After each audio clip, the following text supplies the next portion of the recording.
Ok, en esta presentación yo les voy a contar un descubrimiento en particular de una supernova, la supernova 2016 GKG. Usualmente nosotros ponemos el nombre de la supernova, le ponemos el año en el que fue descubierto y después le vamos poniendo distintas letras del alfabeto a medida que se van descubriendo a lo largo del año. Este descubrimiento fue hecho por un astrónomo aficionado, Víctor Buso, y el análisis de estos datos fueron hechos por mí y también por Gastón Folatelli, y condujo a una publicación en la revista Nature, que un poco les voy a contar la historia de eso. Esta supernova es una supernova de colapso gravitacional, que, bueno, si recuerdan lo que dijo Giuliano, son las explosiones de estrellas muy masivas, con masas iniciales mayores a 8 masas solares. Y algo interesante de estos objetos es, como vieron, Giuliano les contó que a medida que las estrellas evolucionan, van produciendo los distintos elementos químicos que uno conoce en la tabla periódica, y en la explosión los eyectan al medio circunestelar y producen el enriquecimiento químico del medio y también los distintos componentes que uno conoce de la tabla periódica, ¿no? Así que, esto tengo que apuntar para acá. Bueno, acá les muestro en esta figura una supernova en comparación a una galaxia, como para que vean lo brillante que son las supernovas. Las supernovas son extremadamente brillantes, con brillos a veces comparables a la galaxia entera. Entonces son objetos que se pueden ver a muy larga distancia, ¿no? Y por eso, en principio, son también útiles para la cosmología. Me olvidé de poner... Bueno, hay... No sé por qué esto empezó como... Bueno, va a empezar de nuevo, pero la idea de este dibujo es mostrarles cómo fue creciendo el descubrimiento de las supernovas a lo largo del tiempo, ¿no? Al principio se descubrían supernovas en forma muy esporádica, y a medida que hubo más y más relevamientos, mayor cantidad de supernovas fueron descubiertos por año. Y es importante destacar que en los descubrimientos de supernovas los astrónomos aficionados siempre jugaron un rol y siguen jugando un rol muy, muy importante. Después el seguimiento se suele hacer con otros telescopios, grandes telescopios, pero siempre el rol de los aficionados ha sido muy, muy importante en el descubrimiento de supernovas. Y como pueden ver, a medida que va pasando el tiempo, más y más supernovas se van descubriendo por año, y acá están los nombres de distintos proyectos que descubren supernovas, ¿no? Bueno, la idea es que en los últimos años se ha visto que las supernovas tienen distinto tipo de fases evolutivas, y una fase que es muy, muy importante es los primeros instantes de la explosión. Esos primeros instantes son muy importantes porque nos dan una información de la explosión que es única, y que si no las observamos ahí, entonces nos perdemos esa posibilidad de poder derivar ciertos parámetros físicos, como por ejemplo el tamaño que tiene la estrella o el mecanismo de explosión, si no las observamos en esos primeros instantes. Entonces ha habido un montón de esfuerzos en los últimos años para tratar de descubrir a las supernovas lo más temprano posible, ¿sí? Quizás me falta también recalcarles que el mecanismo de explosión de las supernovas no es del todo claro, ¿sí? Entonces, justamente descubrir estos primeros instantes, la primera luz que emiten las supernovas, nos puede dar mucha información sobre ese mecanismo de explosión. Entonces acá yo les muestro un gráfico que es bastante científico, pero bueno, nosotros usualmente solemos hacer este tipo de gráficos, de poner cosas versus otras cosas. Bueno, entonces acá lo que pusimos es el brillo característico que tiene el objeto, ¿sí? Cuánto brilla, en función de la duración que tienen los objetos, ¿sí? Entonces, como pueden ver acá, hay distinto tipo de eventos, ¿sí? Distinto tipo de eventos transitorios en el cielo. Entonces, en esta parte del diagrama se encontrarían las novas, que son objetos menos brillantes que las supernovas, y acá encontraríamos lo que son las supernovas, ¿sí? Bueno, ahí había unas cosas raras que no sabemos del todo de qué se tratan, pero quizás lo que yo quería mostrar en ese gráfico es que hay una zona del diagrama, ¿sí? Que claramente no está explorada, ¿sí? Esa zona del diagrama que está ahí está vacía, claramente, ¿sí? Y no es por casualidad que esté vacía. Está vacía porque los objetos que deberían descubrirse ahí son relativamente débiles y tienen una duración muy corta. Fíjense que acá les estoy poniendo el tiempo de duración y esos objetos estarían con un tiempo de duración de horas, ¿sí? Acá tendríamos días, semanas y meses, ¿sí? Entonces esa es una zona que se ha intentado cubrir en los años recientes por muchos relevamientos a lo largo del mundo, y es donde uno esperaría encontrar la primera emisión de la supernova. Esperamos encontrar objetos débiles y muy rápidos, ¿sí? Pero bueno, no se ha podido encontrar nada hasta el momento. Bien, hay proyectos, como les decía, que van a intentar cubrir esta zona, que ya han empezado a buscar objetos ahí, como este proyecto que yo les menciono acá. Entonces, en lo que sigue, yo les voy a mostrar un objeto que fue descubierto justamente en esa parte del diagrama por un astrónomo aficionado que es Víctor Buso, ¿no? Entonces, esta es la supernova 2016 GKG, que fue descubierta por Víctor, que está acá, que es un astrónomo aficionado. Este es el telescopio que tiene Víctor, de 40 centímetros, y esta es una foto de la casa, del frente de la casa, y allá arriba pueden ver una cosa que parece como un tanque australiano, pero no lo es el domo que construyó él mismo, ¿no? Y bueno, esa noche, el 20 de septiembre de 2016, él se había comprado una cámara nueva y decidió salir a la terraza de su casa y chequear la cámara. La idea inicial era que lo que él quería era resolver una galaxia que había visto, que veía diferencias con la galaxia que había encontrado en los archivos, en las fotos. Veía cosas distintas. Entonces él no sabía si eso era un problema de su cámara o era alguna otra cosa. Cuando él chequea eso, se da cuenta de que no, que efectivamente era un problema de su cámara. Entonces dijo, bueno, ok, está, problema resuelto. Pero tenía abierta la cúpula y dijo, no voy a perder, ya que tengo abierta la cúpula a la mitad de la noche. Bueno, hagamos otra cosa. ¿Qué hacemos? Bueno, apuntó una galaxia que justo tenía en el cenit, ¿sí? La galaxia que yo les mostré al principio de esta presentación. Y bueno, apuntó esa galaxia y en ese mismo momento empezó a ver que primero no vio nada y unos 20 minutos de observación no encontró nada, y a medida que fue pasando el tiempo empezó a ver, bueno, él mismo lo describe como un píxel que va creciendo en brillo, y lo empieza a fotografiar y cada vez empieza a aparecer más brillo y más brillo. Estas son las imágenes de la galaxia que estaba fotografiando Víctor esa noche, ¿sí? Tengo miedo de apuntar porque algo le pasa a esto. Bueno, esta es la galaxia que él estaba, y estas son unas imágenes tomadas a la 1:43 de esa noche, ¿sí? Estas son 40 imágenes sumadas. Y esta es ya la imagen de la supernova, fíjense, casi una hora después, donde ya la supernova está. Yo les propongo a ustedes decir si ustedes pueden encontrar la supernova en esta... No, los que saben no, pero los que ya saben dónde está no. Pero a ver, ¿alguno se anima a ver dónde está? ¿Querés apuntarla? A ver si te animás a mostrar. ¿No? ¿Alguien se anima a mostrar dónde está la supernova? ¿Querés? ¿Te animás? Bueno, también hay un problema. Tenés que apuntar así, apretar el botoncito verde. Ahí. ¿Dónde la ves? Pero fíjate que esa estaba ahí, mirá. Tiene que ser un objeto nuevo que aparece. Por ahí me parece que los chicos la encontraron.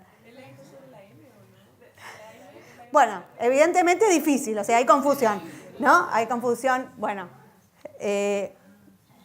no era esto de acá porque esta es la imagen anterior y claramente estaba, ¿sí? Tiene que ser un objeto que apareció nuevo, ¿sí? Bueno, el objeto está acá, ¿sí? Este es el resultado, es ese. Acá vemos el dedo de Víctor. Nosotros le decimos el dedo busoniano, marcando dónde estaba la supernova. Esto igualmente es un día posterior, donde la supernova es mucho más brillante, ¿sí?, que en la imagen anterior. Pero bueno, acá se ve más claramente dónde estaba la supernova, ¿sí? Pero fíjense que esto Víctor lo hizo esa misma noche y no con la suma de 20 imágenes como lo estoy mostrando yo. O sea, tuvo que ir haciendo distintos tipos de sumas para encontrar esto y por supuesto se dio cuenta de lo que había observado, ¿no? Entonces, después de hacer eso, lo que hizo fue se desesperó por tratar de comunicarlo a la comunidad. Trató de localizar a diversos astrónomos que él conocía, a nosotros no nos conocía. En esa fecha, justo el 20 de septiembre, nosotros los astrónomos argentinos tenemos nuestra reunión anual de astronomía.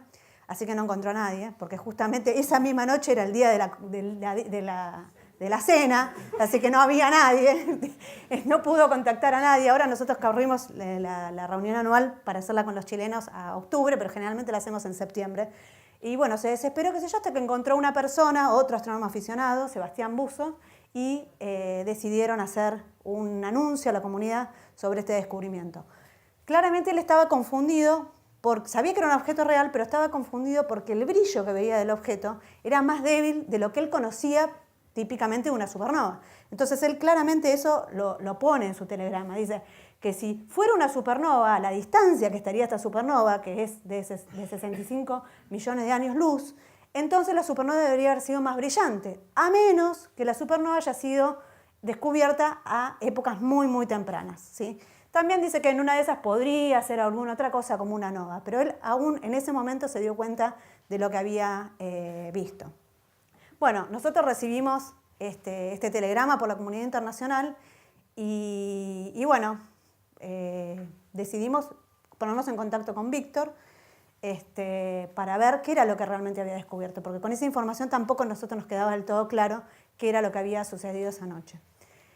Entonces, hablamos con él por teléfono y nos contó, hicimos un Skype y nos contó que lo que había pasado, lo que les estoy contando yo a ustedes, pero que además él había fotografiado esa noche, había tomado muchísimas imágenes, o sea, con una frecuencia de la secuencia de imágenes de más o menos segundos a minutos. Entonces, eso era realmente algo que sabíamos que era era único y era lo que se estaba buscando por todos lados. Y aparentemente, ¿no? Había que analizarlo con más detalle para ver si realmente era esta fase evolutiva de las supernovas que tanto se estaba buscando. Entonces, ahí, bueno, acá les muestro ya un gráfico más científico, que es el brillo del objeto, de nuevo, en función del tiempo. Acá son minutos desde la explosión. Esto es un límite de no detección de la supernova, ¿sí? Un límite de no detección de la supernova, y acá ya son las observaciones de Víctor en gris por los distintos segundos y algunos promedios que nosotros hicimos de varias imágenes juntas, ¿no? Entonces, si uno calcula la pendiente que tiene esto, se da cuenta que la supernova en una hora apareció y su brillo aumentó en 25 minutos a casi el doble. Eso significa que fue extremadamente rápido y algo que no había sido visto nunca, ¿no? Este seguimiento y este aumento de brillo tan rápido. Entonces, bueno, para poder interpretar bien estos datos, lo que nosotros hicimos fue modelarlos, ¿sí? La idea es la siguiente. Como yo les digo, el mecanismo de explosión del todo no se conoce, pero uno sabe que las supernovas explotan y esa explosión que pasa bien en el centro de la estrella demora un tiempo en llegar a la superficie de la estrella, ¿sí? Cuando esa onda que se produce en el interior llega a la superficie de la estrella, se produce la primera luz, que nosotros lo conocemos a eso como lo que se llama el shock breakout, ¿sí? Que era lo que se estaba tratando de descubrir. Y hicimos un modelo, estos son modelos que hacemos en computadora. Estos son los datos de Víctor, de esta primera fase, que era la que se estaba buscando, y dado a que él hizo el anuncio tan temprano, se lo pudo observar unas horas después en Australia, y ya después se hizo un seguimiento muy intensivo de este objeto, ¿sí? Bueno, esta es la primera vez que se puede hacer un modelo de todas las fases evolutivas de una supernova. Usualmente las supernovas se descubren acá, esto es lo más típico de descubrir, ¿sí? Y eso es porque es más o menos un tiempo de escala de 20 días, ¿sí? En los últimos años, gracias a los esfuerzos que han habido, se han empezado a descubrir las supernovas en este otro pico, que es donde yo pongo a veces. Y eso es porque justamente tiene un tiempo de escala de unos días. Y bueno, lo que descubrió Víctor es esos puntos azules que están ahí, que son en un tiempo de escala de horas o menos, ¿sí? Entonces eso fue muy importante. Ahora, lo que nosotros también nos preguntamos, y digamos la parte importante que fue también del trabajo, es si eso realmente correspondía a esta fase o no, porque eso va a depender de cuál es la pendiente que tenga los datos. Pero bueno, eso es un poquito más detallado. Así que, finalmente uno se puede preguntar si este descubrimiento fue algo fortuito, cuánto hubo de fortuna y cuánto hubo de desperticia, digamos, ¿no? En la cosa. Y la verdad es que sí, tuvo mucha suerte Víctor, porque descubrir una supernova en esa fase particular es extremadamente difícil. ¿Y por qué es tan difícil? Es porque las supernovas no son eventos muy frecuentes. Las supernovas, uno espera que exploten 2 o 3 supernovas por siglo en una galaxia, ¿sí? Si uno considera eso, y además considera que el evento en sí mismo que se está buscando es de más o menos 1 hora, entonces en un siglo uno lo que tiene más o menos es 900.000 horas, ¿sí? Pero después uno tiene que descontar que no todas esas horas son útiles para poder observar, porque uno necesita que sea de noche, ¿sí? Necesita que además esté despejado, cosa que no es trivial porque Rosario es una ciudad muy grande y que suele estar nublada, lo cual que también tuvo mucha suerte. Y además, si se fijan, esta supernova explotó en una zona de la galaxia que está cerca de los brazos, afuera. Si hubiera explotado en el centro, Víctor no lo hubiera podido ver, ¿sí? Entonces también uno tiene que considerar dónde es que explota el objeto. Si uno hace todos esos cálculos, entonces va a ver que la probabilidad de que se haya detectado un evento así es de una chance en 10 millones. Uno puede comparar eso como, por ejemplo, con lo que es el Kini 6, no sé si, o el Loto acá en Chile. Y el Loto tiene, parecido al Kini 6, una chance en 3 millones. O sea que Víctor tuvo una chance más o menos equivalente a ganarse más de 2 Kini 6, una cosa así. Con lo cual nosotros siempre decimos que también es posible compararlo, por ejemplo, con la probabilidad que hay, es un poco más catastrófico, la probabilidad que uno tiene de que tenga un accidente en el avión, ¿sí? Y entonces eso es más o menos equivalente a esta chance, así que siempre decimos, cuidado, Víctor está ok para observar supernovas, pero no viajen con Víctor en avión porque en una de esas puede haber algún problema. Pero, en fin, obviamente que no fue solamente suerte, porque acá hubo un montón o sea, estuvo el ojo experto de Víctor que se dio cuenta de lo que estaba observando, y también estuvo toda la interpretación que nosotros hicimos que dio lugar a que estos datos de un astrónomo aficionado llegaran a ser publicados en una revista como Nature, que es muy complicada de publicar. Y finalmente, yo les quiero dejar un mensajito. Bueno, les cuento primero que después de que salió el trabajo que fue publicado en esta revista, dio la vuelta al mundo, apareció por todos lados el resultado Acá les puse algunos recortes de diario tratando de mostrar los distintos idiomas. El descubrimiento fue como muy maravilloso, y la foto de Víctor terminó apareciendo en absolutamente todos lados. Y quizás el mensaje que yo les quiero dejar al final, si es que funciona esto, es que todos podemos hacer ciencia aún desde nuestra casa.